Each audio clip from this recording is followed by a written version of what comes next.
Confessions 11. This was the nature of my sickness. I was in torment, reproaching myself more bitterly than ever as I twisted and turned in my chain. I hoped that my chain might be broken once and for all, because it was only a small thing that held me now. All the same, it held me, and you, O Lord, never ceased to watch over my secret heart.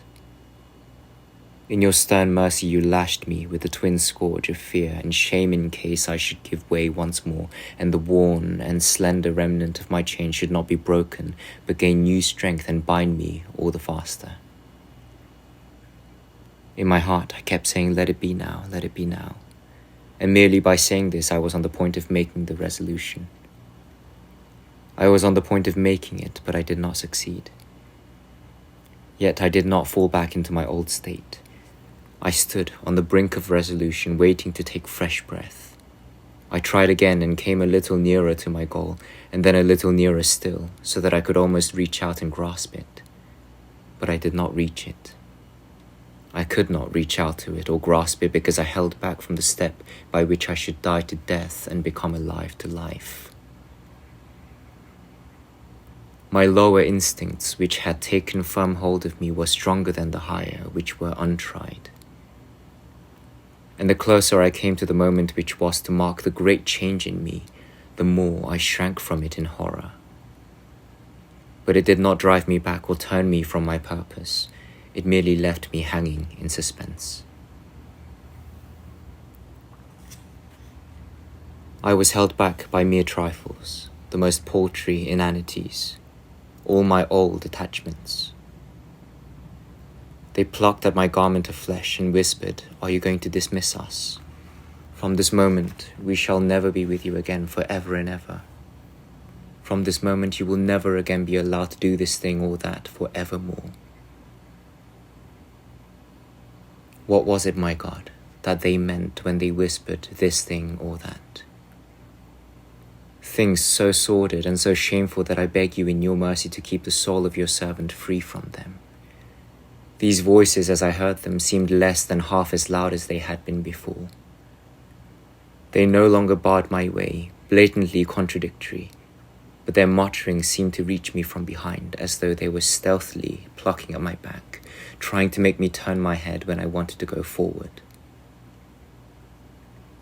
Yet in my state of indecision, they kept me from tearing myself away, from shaking myself free of them and leaping across the barrier to the other side, where you were calling me. Habit was too strong for me when it asked, "Do you think you can live without these things?" But by now the voice of habit was very faint. I had turned my eyes elsewhere, and while I stood trembling at the barrier, on the other side I could see the chaste beauty of continence in all her serene, unsullied joy, as she modestly beckoned me to cross over and to hesitate no more.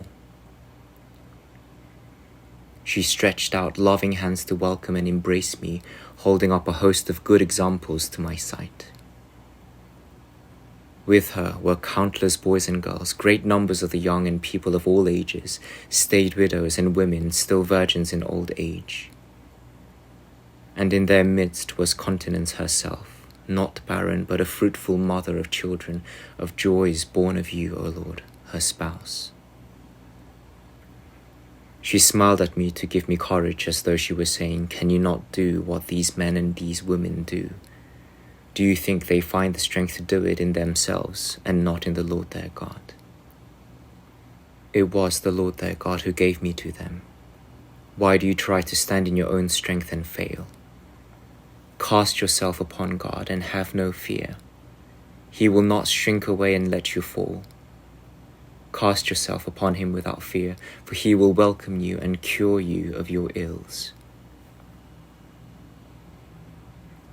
I was overcome with shame, because I was still listening to the futile mutterings of my lower self, and I was still hanging in suspense.